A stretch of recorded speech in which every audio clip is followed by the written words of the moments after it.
And good evening. Welcome back to the Steve Mazzacane podcast. This is one of two unique podcasts. Typically, we have a podcast that have guests that are more, the topic is more timeless. This is one of two with the candidates for first selectman in Branford in 2025. So we recorded earlier today Jeff Follett. We're about to introduce you to Josh Brooks. These are both being released at the exact same time. So if you're watching one, you're free to go back and watch the other. I suggest you do that before you vote. It is election season.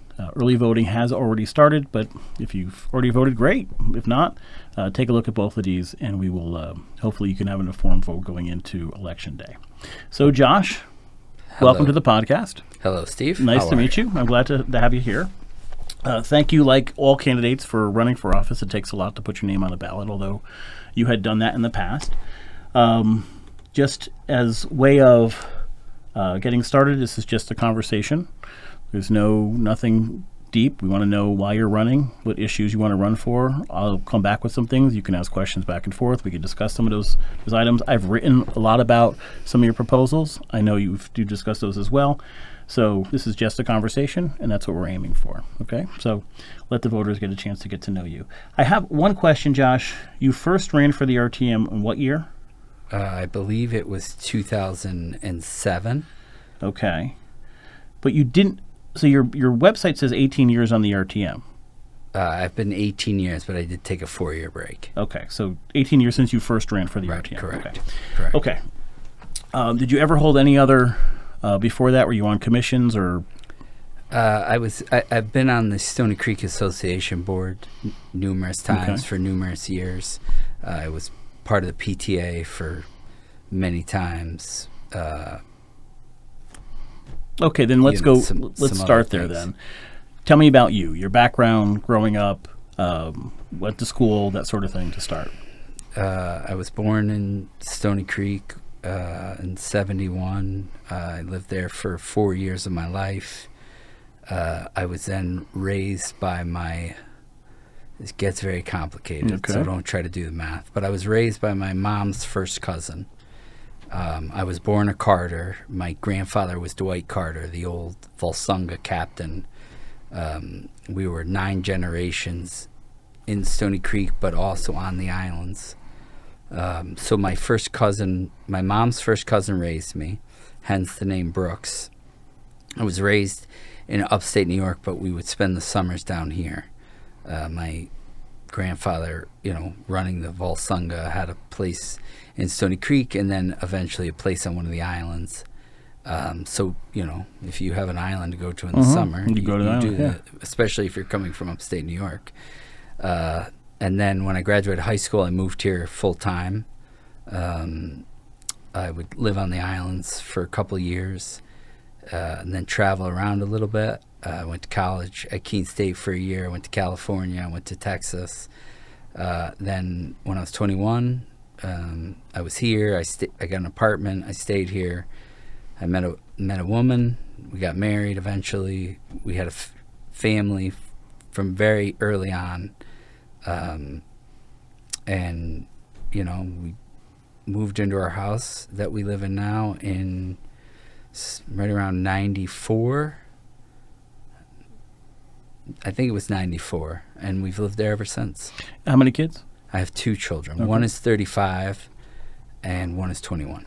And I think the 21-year-old is on the ballot with you, right? That's correct. She was at the Democratic convention. And at the time, I was the placeholder because we hadn't found a candidate as of yet. And she turned to me and she said, "Why are you running for both?" I said, "I'm not. I'm just for the convention purposes, I'm the placeholder name, but we'll find a candidate." And she said she wanted to run. And she's, she went to high school at Sacred Heart Academy, and she's very civic-minded. So I think she saw it as a unique opportunity for herself to get involved, and I thought it was great. That's a proud moment as a father, right?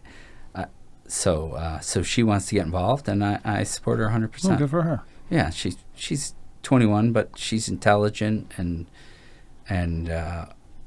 will speak her mind, similar to me. when appropriate.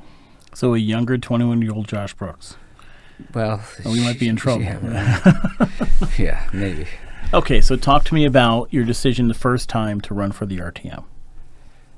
So I was the youth outreach worker for the town of Branford for 7 years. So from 98 to 2005, I was the youth outreach worker. And, in that process, I was tasked with helping youth in town that were at risk or just generally just needed somebody to, whatever it was. I mean, it was a very unique position.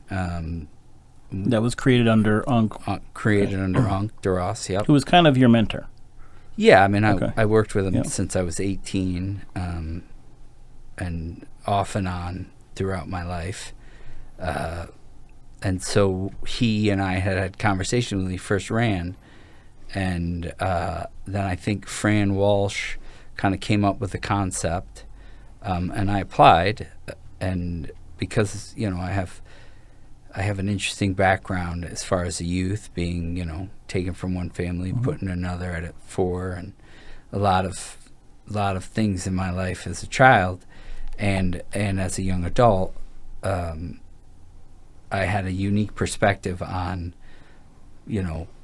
kids that may not fit in, kids that might have some troubles. So I applied for the job. I was hired, I believe, unanimously by all 4 people that were in the interview process, Unc not being one of them. So I did that for years. I thought it was a very successful program. There wasn't a lot like it. And I think we touched a lot of lives.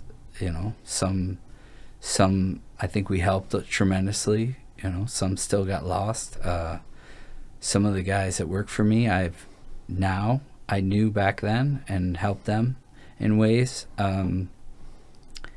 So when I left, and I left because I needed more money. I couldn't survive off the pay, and it broke my heart. But it is what it is, right? We all have to make choices. You have a family, in life, right? Take care of you. So when I left, I still wanted to be involved, and I still wanted to have a hand in the decision making to help, especially the kids, but also those that needed help, or that needed a defender, if you will. And so that's why I originally ran. I learned a lot over the past umpteen years, and so I've really enjoyed my time there. I feel like I've made some contributions on the RTM that I'm proud of, but at the same time, I feel like I've worked collaboratively with really everybody I've served with, and made some great relationships on both sides of the aisle. So I'm pleased with that, and I'm glad I went down that road. So the decision to suddenly run for, well, not suddenly, I shouldn't say that, but your decision to run for first selectman, what led to that? I have always thought that felt like the right path for me. I want to say at some point in the past 12 years, somebody came to me and asked me to run for first selectman prior, but my business was,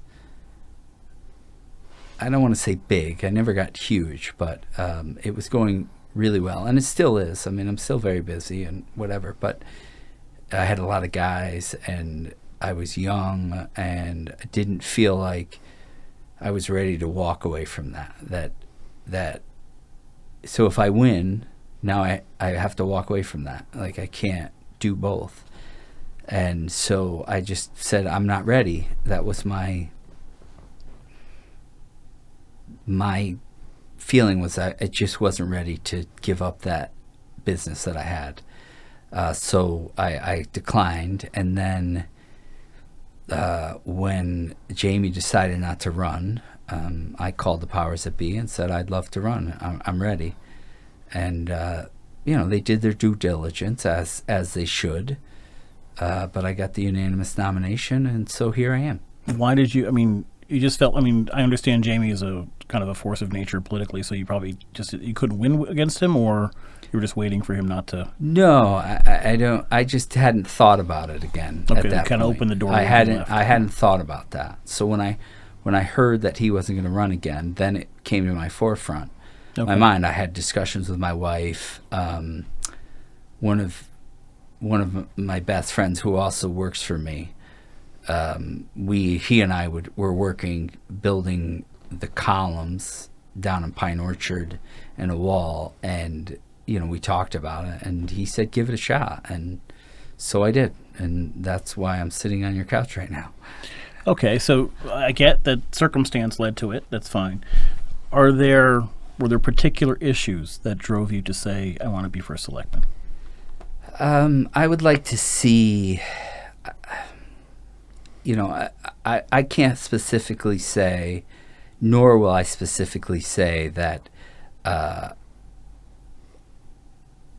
there were issues with Jamie's administration that I was not. And that wasn't the implication by any means. But. I mean, I would love to see, in my administration, I hope to be a man that is out there with the people, working hand in hand with them. It's funny. I had a conversation yesterday with somebody, and Jamie was there, and he was dressed like I am now, and I was not dressed like this because we were working on the town hall steps, and they said, "Oh, you're gonna have to dress differently," and I thought, well, but I still want to be able to get my hands dirty and get involved with various things in town, and help people with whatever it is. The idea that and when it snows, I can't go and plow. There's a couple of people that I plow for that I don't charge them for, but they're older and they just can't remove snow anymore. So the idea that I can't do that anymore makes it a little tougher, but I hope to be somebody that is still, in the trenches at times with people, helping people. I'll give you. I mean, Jamie would wear a suit, but on more than a few occasions, because I was there, he was shoveling cars out in front of town hall. So you could still. I want to be that person. But I'm pleased with my decision. I want to be somebody that is transparent, open, having conversations in the community. I want to work with both sides to come to compromises that work. If you compromise with both sides, whatever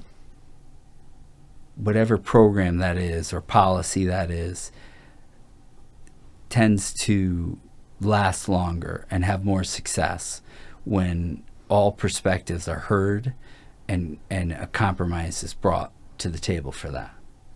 And I'll be the first to say, at no point, I've covered you now for 15 years or so, I've never seen you be overly political one way or the other. I've never seen, you're known on both sides. I think most people like you. You've gotten along with most people, and I could certainly vouch for that. There's no question on that, bring likability to the table and working with both sides, because I've witnessed that firsthand. All right, so let's talk about what do you, from a policy standpoint. So Branford I think everybody would agree Branford's a very well-run town. Jamie's done a good job. Unc did a good job before that. For the most part, we have a lot of continuity on a lot of our boards. What would be the Josh Brooks impact on Branford then? Well, first, I was part of the RTM in 2009 when we got our first AAA bond rating, when we started that. And that's something I would want to continue. I would definitely work closely with the Board of Finance and the RTM to make sure that what money we're spending and what money we're raising, we're doing in a fiscally responsible way. That won't change for me. I'm not somebody that wants to spend a lot of money. If you saw the truck I drive, you'd understand that. but at the same time, we have some issues we're facing, and we're facing it with the schools, right? And that's been well publicized. We just passed $150,000 for a feasibility study on 2 of the schools, and that's going to cost a lot of money, which is something that I wholeheartedly have supported along the way and will continue to support. And then I think down the road, we're going to have to look at the high school, seriously look at it, and come up with a plan that works not just for the next 10 years, but the next 50 years, and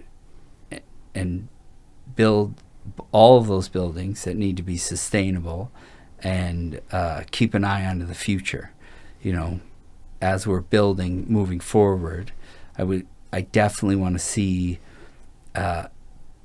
us get to as green as possible. I said in the Ways and Means Committee meeting that I'm going to get to a net zero, and people didn't, but I think it's possible to get as close. I think we should work as hard as we can to get as close to that as we can.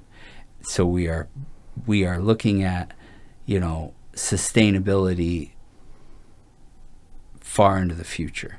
And so that's one of the marks, but I think that's going to hold true for both administrations.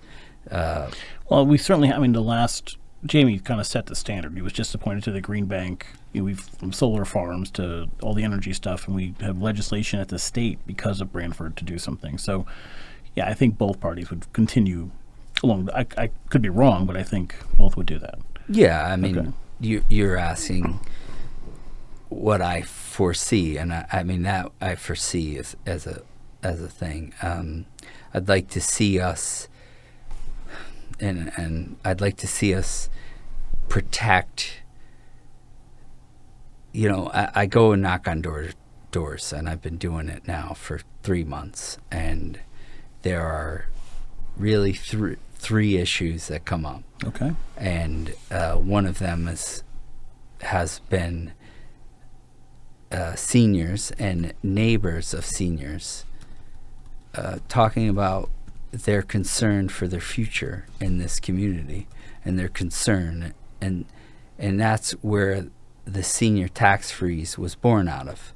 And I did some research on some of the other towns, and I think we can make a program that works well for Branford, and I think we can do that collaboratively, not just me, but with the Board of Finance, the finance director, whomever that is, the RTM, the public, and come up with a plan that works best for the community. So we're protecting the people that have come before us and built this town to where we all love it. We talk about how great Branford is, and it is.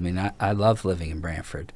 I always say, and not even jokingly, that the house I live in is the house I will die in, and I will always live here, no matter what. If I get elected or don't get elected, I will always live here. And we talk about that because we're proud of what we've become. Well, we became that on the backs of seniors who are seniors now, but have given so much to this community over the years. And so I think it's important that we assist them and protect them and keep them where they are. Yeah, there's going to have to be a balance. I understand that. And we're going to have to be creative, and we're going to have to really take a long, hard look at it. And it may take some time, but 100% I think it's possible. All right, so you knew this was going to be part of the conversation. I Obviously, understand that. The question on seniors is that we have a system in place now where if somebody makes up to $75,000 as a couple, they can divert not just the tax freeze, but up to 75% of their taxes. Well, it's a deferment. Yeah. It's deferment with some interest, yes. And now, the interest is only based on if they're making money or not. I understand that. Now, with these houses, so this became a larger issue because suddenly we had property values jump up. Typically, that's a good thing. We want our investments to do well. But you're right. For an 80-year-old, they're not going anywhere. They need to find a way. But when you just had a $300,000 house suddenly become worth $500,000, the deferment can keep you in there for another 200 years. Like it would last forever. It's not a problem with equity to make that work. So that exists now. Yeah, Like we that have was something passed like in 2003, and it was passed by both parties. Under the Young administration, we created that deferment program in 2003. well, the state put in legislation that allowed it to happen, and then the towns picked it up. There's also another program where the state gives some rebates, and there's a couple hundred people that use Right. that. There's Yep. like 20 people that use the other program. Yeah. So these programs already exist. When you start giving a tax freeze to some, that money has to be made up somewhere else. So we have a program now that exists that they can use if they're making up to 75. Now, I could make an argument, and you may make the same argument, that we should lobby the state to raise that if you want to go up to 85 or 95 or what have you. But does it make sense to raise everybody else's taxes for a small group when they have options now? Well, I don't. I understand what you're saying, and I understand your concern, and I'm not naive to not recognize that as a concern. That's a concern I have. I mean, I've had that conversation where we need a program that fits not just the seniors but everyone. And so I think we need to do our homework, and we need to really research how that would look for Branford, and if what the cost would be, and let the public know that if we use program A, this would be the cost to the public. If we do program B, would be the cost to the public, and have that conversation and understand where the public stands on that, and go from there. I think it's possible to do. I think it's possible to do in many different creative ways, and I think we should have that conversation.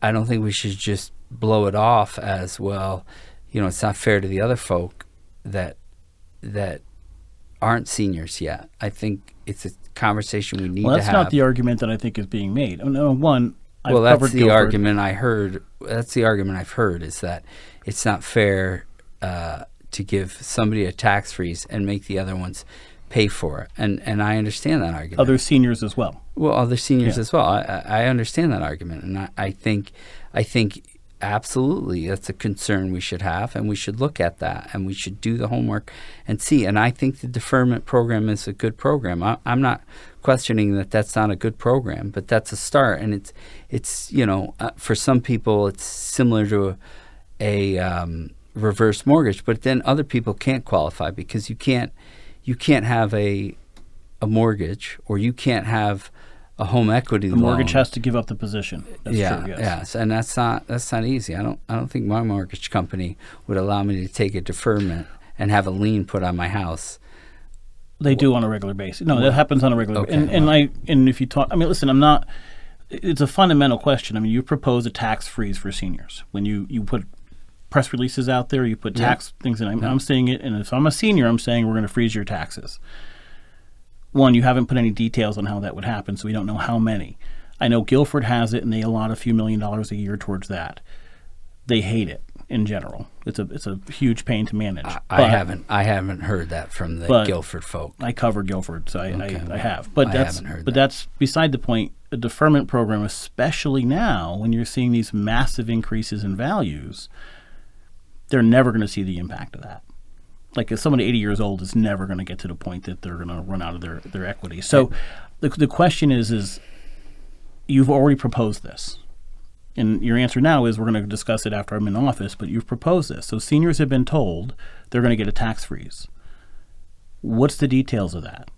I think we need to do the work, and we need to see who it will benefit. I like the program that Guilford offers. I think it's not perfect for Branford. So, if Guilford is I don't want to call it the model, but if Guilford's plan is something you look at as an option, you could model it close to that, and it matters. Income matters, obviously. Guilford, I think Guilford's a little high on its income for Branford, so to speak. but as I understand it, it costs Guilford $1 million a year to do it. As I understand it, on the deferment program, we only have 28 seniors that take advantage of that. That's and true. So, is it really helping a lot of seniors? I don't see it. Or are they just not knowing about it? Well, so that's, if nothing else, the conversation I brought up has maybe brought to light what options are for But that's seniors. the argument I'd make, Josh, is if they were having a serious problem paying those taxes and they went to the tax office and said, I'm having a hard time, they are trained to look at programs that we have in town and that the state has to already help them. If you go and knocking on doors and asking people what their problems are, everybody's going to say their taxes are high. From the beginning of time, people are going to say their taxes are high. I don't think that's the conversation that I'm having. I hear people saying I can't stay here anymore. I mean, I had one couple email me that they had to sell their house and downsize because they couldn't stay there. I've had another gentleman tell me he can't. And freezing their taxes would have made a difference? Yeah, I mean, I get it was because of the, it was because of the reval. They couldn't afford it and continue to stay there. So I hear people. This is a conversation that I'm having. I'm not, this isn't something I just made up on my. It may be, Josh, when I was walking down the street. It's hard to imagine a house, an average price. About 42% was our break even, where your taxes stayed the same. So if your house went up by about 42%, the taxes stayed the same. To be a point where you're growing a significant amount, you'd have to have a 65% increase of a house. There's some things that don't add up here. I don't want to debate the issue because, I mean, my taxes went up by, I think 25%. My increase in value was higher, but 42%.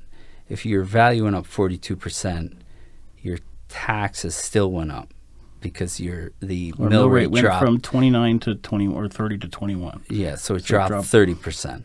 Okay, so reverse, that's almost a 50% increase. Well, okay. So I don't. I get, but what I'm hearing though is we've promised a tax freeze to seniors, but we don't know the details of that. We don't know who it would impact.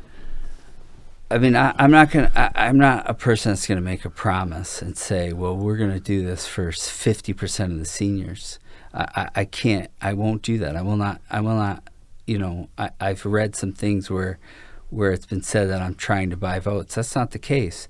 I legitimately want to protect these seniors. I legitimately want to protect the people that need it and the people that have given so much to this community in the past. And I think they deserve that protection, and I think it's our responsibility to give them that protection.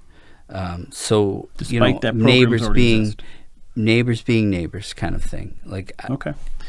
Let's talk about the Board of Finance. So this is the votes that you took a few months ago on the budget. There was one that required or called for $500,000 to be taken from contingency. You abstained from that. Correct. That was part of a discussion that has taken place over the last really 3-4 years because the Democratic leaders have been pushing to save less money, use it towards taxes. And I understand the claim that it's overtaxation. I get that. Why did you abstain? I think both sides are right on this issue. I think the Democrats are right that at some point we have to stop. At some point we have to cut the fat, and that's probably not the right way to say it, but at some point, in 2024 we had $15 million in excess funds. That's not 2024. You're saying 2024? The audit that just came. Okay. The audit that just came out at the last Board of Finance meeting, which I believe was 2024. End of fiscal year 2024, we had an extra $15 million. That's more than 10%. And so where the Democrats are saying is, let's not overestimate our income, or underestimate our income and overestimate our expenditures. We need to make those closer. We need to make that number closer. And so that I think was their direction. I just don't know if that's the only way they could make the statement, was to take it out of contingency. Well, the other way they can make the statement is make actual cuts, but nobody wanted to do that. Well, without the full information of where, well, two things. One, 9 point whatever million of the excess money came from underestimating the revenue. Now, the report isn't specific of why there is that or the difference between the two, and the Board of Finance didn't make that information available to me. So one way to do that is to say, all right, we have a contingency. It's at the time it was 49 million, and now it's 62 million perhaps. And so if you need more contingency, you can take it out of that. And on the flip side, if contingency is usually held at $1 million the way we do it, so if a department finds itself short and a shortfall on a particular item, overtime for the police, for example, that we can pull it out of contingency to back cover that, which is a standard practice. And I've been doing that for a long time, and so I understand that. And I think the Democrats saw that as, all right, you have an excess on the expenditure side, so we can perhaps find that from the expenditures and not from the contingency.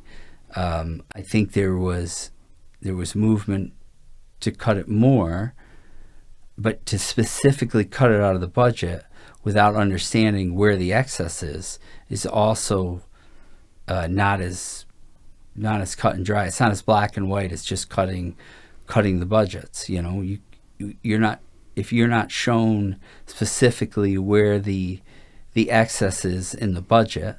It was it was just under $6 million on the expenditure side. If you don't know exactly where that money is, there was an excess of $6 million on the expenditure side. That's how the audit said that it, we allotted to spend and didn't spend. That's correct. Isn't that a good thing? I'm not saying it's a bad thing. I didn't say it was a bad thing. But you asked me, why wouldn't you just cut it out of the operating budget? Well, my real question to you is, Josh, I'm saying, unless you know where that excess is, cutting it. I can't cut. I'm just going to use a ridiculous analogy. I can't cut the crayons out of kindergarten if because I think they have too much in the crayons. It would be helpful to know where they have too much, and then I could cut it. So I think that was part of why they chose contingency, but at the same time, I understand why cutting contingency is not the best practice. We saw the reaction from the Board of Finance. But the question is, you're running to be the first selectman. You've been on the RTM for 14 years. Elected 18 years ago for 14 years. I could understand abstaining because there was a conflict of interest. That's not why I abstained. Why would you're elected to make decisions? I abstained without knowing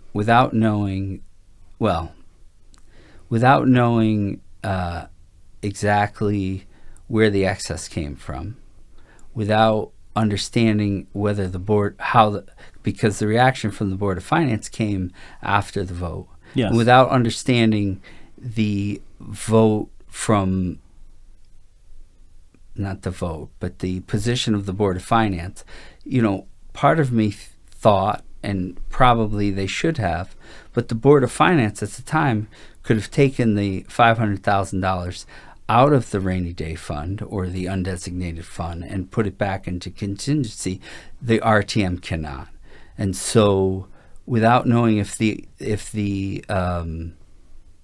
Board of Finance had a willingness to do that, and that goes back to collaboration between the two bodies. I mean, there's a reason why there is an RTM. There's a reason why there's a Board of Finance, and there's a reason why there's a Board of Selectmen. And they're all sort of should be working together to try to get to a common goal. I didn't feel like the Board of Finance was doing that, and they could have. And on top of that, if they had taken the $500,000 out of the undesignated fund, it was replaced 3 months later, 4 months later. Then why not vote? Because again, I didn't know where the Board of Finance, whether the Board of Finance would do that. And back to your original question was, I didn't think that there's a concern when you take money out of contingency, and the contingency is a necessity in the budget. And so I did not feel comfortable, while I understood why the Democrats at the time took the $500,000. I did not feel comfortable that it come out of contingency. Okay. So later in that same meeting, there was a resolution passed, which is asking for more money to come from undesignated fund balance. Correct. Which you voted for. I voted for, correct. Why vote for that and not the other? I'm confused as to... Well, because again, you asked where the money was cut from. I was not comfortable that was where we cut the $500,000 from, but felt that if the Board of Finance were to replace that money later in the resolution, asking them to, then I would have been, without knowing that they were willing to do that, I could not vote yes. But at the same time, I didn't feel that I was against cutting the budget where we could, which was, in my opinion, was contingency. So you didn't feel right making a decision? I didn't feel that it was appropriate either way. So it goes to the Board of Finance. The chairman is Joe Mooney. At that meeting, I have a lot of respect for. I have no question. A Democrat and is respected statewide, helped fix hospice, no question about that. I've never seen him that upset. I've never seen a statement read by him on how upset he was on those actions. Can you call them inappropriate? Would you have done that again? Here's how I'll answer that. Go ahead. I think there's a reason why that Branford has an RTM. And in fact, I believe the RTM existed before the Board of Finance, and I believe the RTM existed before the Selectmen. Mm-hmm. The reason is the RTM is there. They are elected to represent their constituency,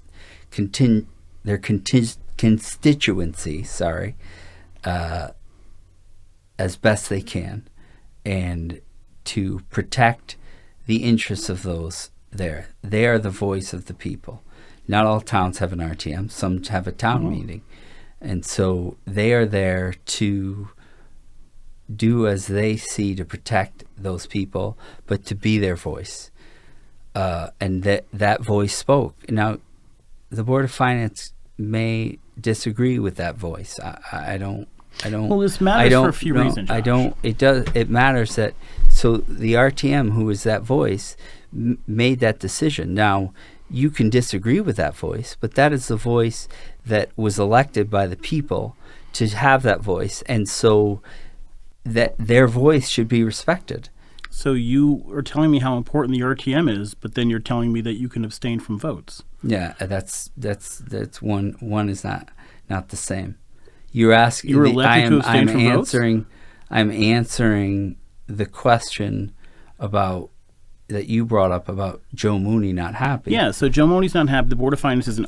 By the way, all 6 members of the Board of Finance, Democrat, Republicans, all concurred on that statement. That statement is public. I published it. It's there. Your response was, well, the RTM has a role. I completely agree. We have different branches of government. But you're not taking a vote when it gets to you to take the controversial vote. I mean, I took a vote asking the Board of Finance to reinstate that $500,000. That was my vote. Okay.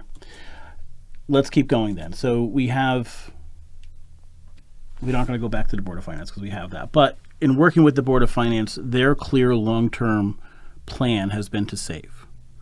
It's been to put money aside to fully fund all of our pensions, our obligations, into set. We have we have additional funds, coastal resiliency, and yes, we have more money saved in Branford than probably most towns do.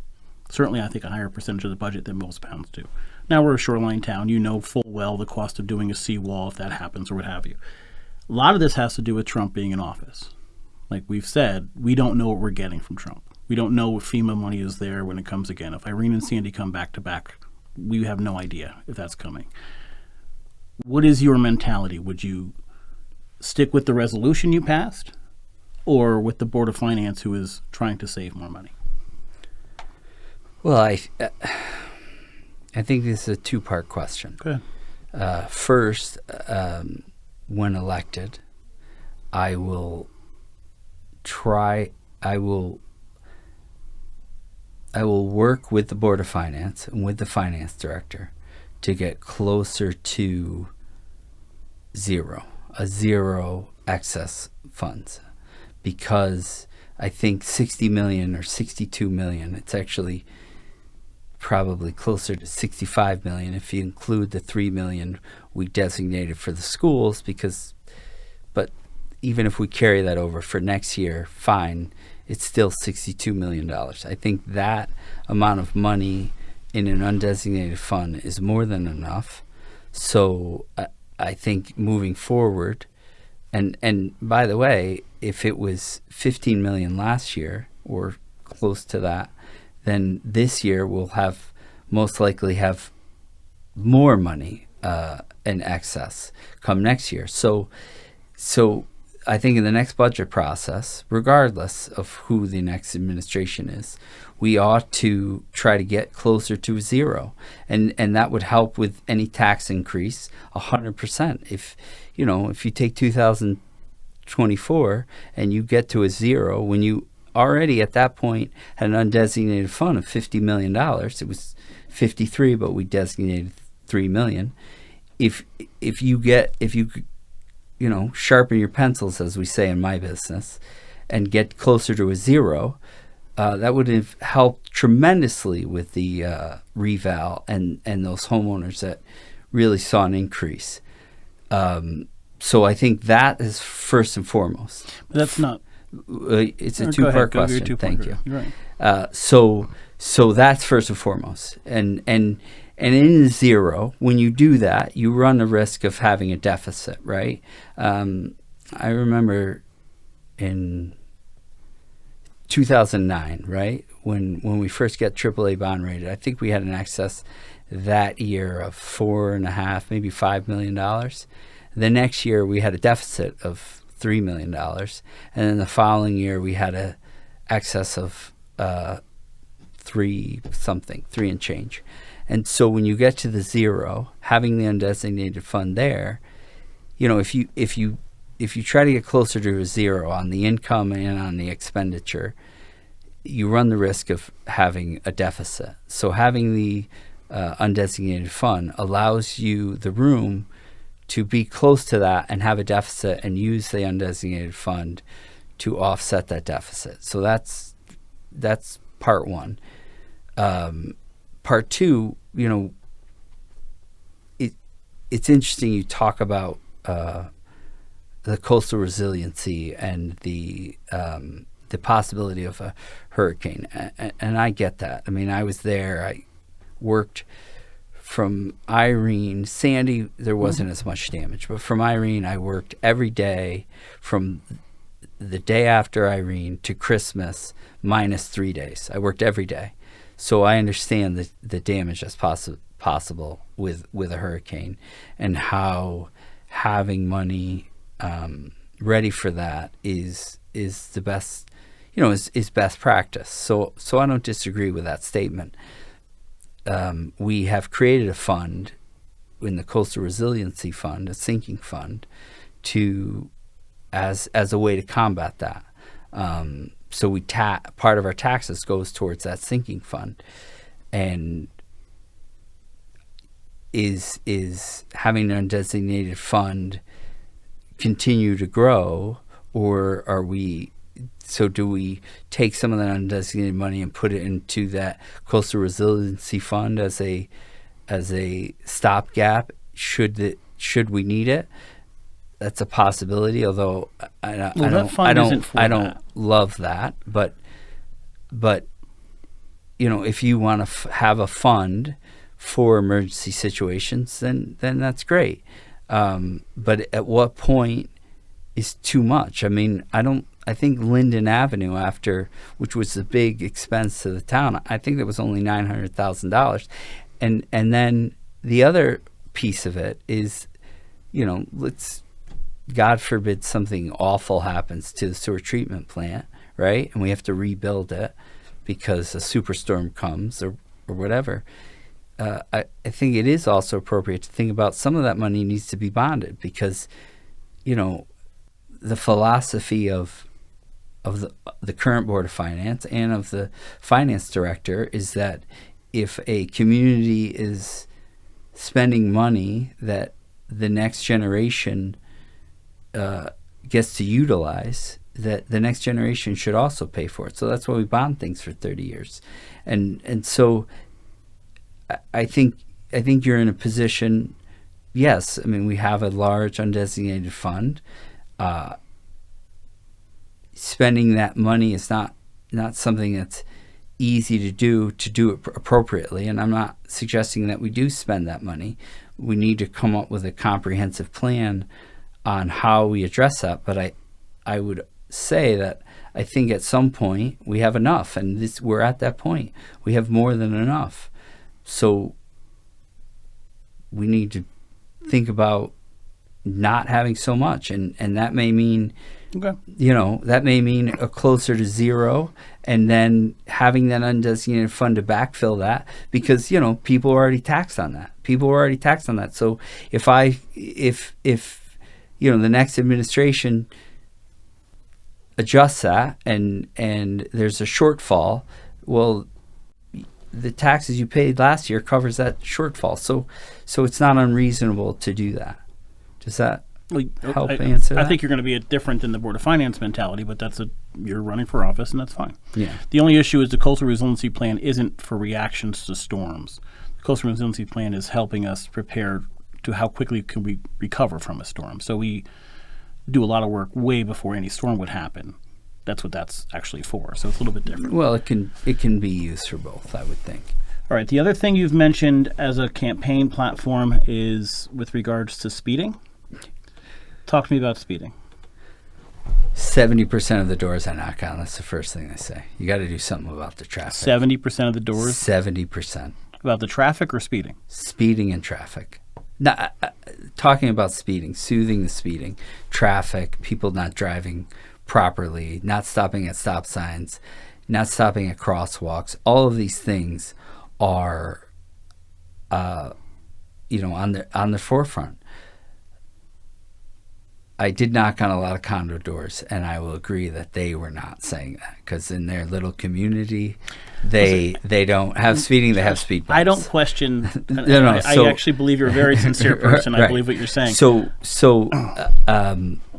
I think it's something we have to look at. I've lived on Thimble Island Road for too long, and I've raised 2 children there, and I can sit on my porch with my kids playing out. I mean, not now, obviously, playing outside, and I hear the cars coming, and they'll go by my house doing 50.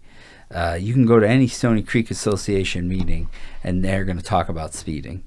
You can, I would imagine it's true with the Short Beach Association. I know it's true in Indian Neck down there. So if all of these people are saying that, I am elected to represent them. I cannot ignore that. You have to address it. If that is their biggest concern, and maybe it's not their biggest concern, but it's on their lips, you have to address it. It's not optional. And you address it how? I think there's many different ways to combat it. I mean, everybody now, they've started this tabletop program where they're building. They're not speed bumps, but they're humps. They soothe the traffic. So where it's appropriate, you can do something like that. Police have typically been very against it here in Branford, but maybe I haven't specifically had a conversation with the chief yet because it's not appropriate. The chief and I will have that conversation. But I think enforcement, and we all know that the Branford Police Department is down 6 officers, not from any fault of their own or anyone else's. There are some guys in the academy. One just came out and joined the force. So when they're patrolling on any given day, they're at 5 patrolmen, and that's not enough. So we can help them get healthy, and then maybe we can go back to having somebody be a traffic officer and whose sole job is to soothe that. When there's consequences to your actions, you'll start changing your actions a little bit. And if we see some enforcement, that would help with soothe the traffic. There's a town, and I can't remember it. I read it somewhere where they have cameras, or not, speed cameras, and I think they send out warnings. And I would imagine, I'm not a computer guy, but I imagine there's an algorithm where you could have some sort of cameras, and as people get a warning, the next time they get a ticket, and an algorithm would be able to do that. So I think if we're creative, there are ways to help with that, but we have to address it, and we have to look at it creatively. We have to look at it bipartisanly. We have to look at it with the,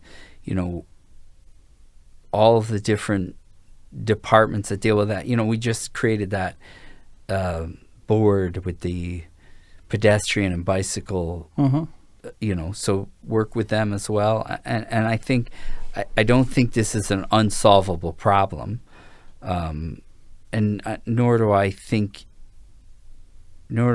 anybody is responsible for the problem. I just think it's something that we need to address, and because that's what the people want, and that's what they want. They need. So I have to give it to them. Okay, so let's ask the major questions we ask. You take office, the first 3 things that are first on your agenda are what? Well, the first thing on my agenda will be the budget, obviously. I've made that clear in this conversation, but I want to look at the budget and how, we can get closer to zero, both on the expenditure and on the income side. But I understand that the Board of Finance may not agree with me on that thing, so we'll find a compromise, and we'll have a very public and open discussion about that. And I invite you to come be a part of that discussion. I'll be a part of it no matter what, Josh. You know those things. So that's, obviously that's because, the budget process begins in February. So, begins in February for other entities. I get the point. We get it. Yeah. Okay. 2, I don't even like talking about it publicly, but Jim Finch may be retiring. No, he is. He's made it pretty clear that he was. And so I think that's a very important issue. We need to find the right person to fill that role. If it's from within, great. But if it's from out, that's a big, those are some big shoes. I don't know if he really has big shoes, but those are some big shoes to fill. And so that's going to be a priority as well. And then I think making the police department whole and start addressing the traffic, that'll all come very quickly as well. Okay. So make your claim. I go to vote. I should check a box. Why should I check you? I want to say this in a way that is about me. So that's important. Because I am the same as you are. I've worked my whole life. I've spent my whole life in this community. I believe in integrity. I believe in honesty, and I believe in transparency. I believe in protecting the people that need protecting. I believe in making sure that the little guy is whole, the blue collar guy is whole, and I want to make them whole. I believe in didn't mention this from the budget meeting, but I don't believe that I believe that we need to take care of the people that run this town. And so I want to make sure that they're being compensated properly, whether that's the teachers, the police, the fire, the public works people, the people in town hall, that we are compensating them where they want to stay and they want to do the best they can. And I'm not saying that they're not doing that now, doing their hardest work, but I want to make sure we compensate them for that. And I'm somebody that did that, as you remember from the board of, from the RTM budget meeting. I took $10,000 to, give the part-time people a raise because inflation was 3% or predicted at 3%, and if you're giving them 2.25%, they're actually losing money at the end of the year. So that's somebody I am 100% am who I am. Will always take care of them. I work very hard. Everybody says to me, well, you're gonna have to work hard. Well, I work very hard now. I will work tirelessly to represent the people that have elected me, both sides of the aisle. I will never be a partisan individual. Sounds ridiculous. I have many relationships, both as friends, as family, and as colleagues who are on the other side of the aisle and have fundamental differences than I am. But I am charged to represent everyone equally, and I will do so. So I will 100% work bipartisanly with both Republicans and Democrats. I will work openly with the Board of Finance and the RTM because both have equal importance. I will support the schools and what they need. And again, I am a fiscally responsible human being. I've always believed in it, and I will continue to believe in that. Okay. Well, good luck on Election Day. Thanks for coming in. This has been a lot of fun. I'm not going to lie to you. I enjoyed this. Well, I get in the weeds in some of these conversations, and I think that's important to do so. I think there is a little bit of a difference of opinion in how our current Board of Finance runs and how you would like to run things, and that's good for people to know, and maybe there is more balance that's needed, so that's something that the voters can decide on. But I'm glad we can get into. A lot of times you can't get into the weeds with everybody, and so I appreciate that we can. Well, if you're not willing to get in the weeds, and if you're not willing to answer tough questions and have people come at you, then you're in the wrong line of work. If I wasn't willing to do that, I'd be at town hall right now with a jackhammer, breaking up the concrete to set the steps. But I'm not. I'm here. So I appreciate that you asked those questions. You did it in a polite way. You could have yelled at me. I would have been okay with that. But I don't yell, Josh, but I do. If I see something that looks to me like something, an elected official of 14 years on the RTM abstaining from a key vote is a red flag for me. Well, I understand you having that feeling, but I believe that for me was the right vote at that time, because voting no against it wasn't the right vote, and voting yes for it wasn't the right vote. So that's why I abstained. Okay, I understood. On that note, thank you for coming in. I appreciate it. Good luck the rest of the way, and we'll talk soon. Thanks for having me. All right, have a good one. Guys, both of these videos for both Josh Brooks and for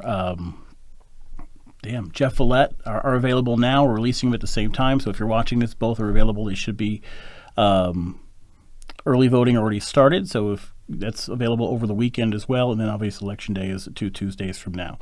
Have a great one. We'll talk to you soon.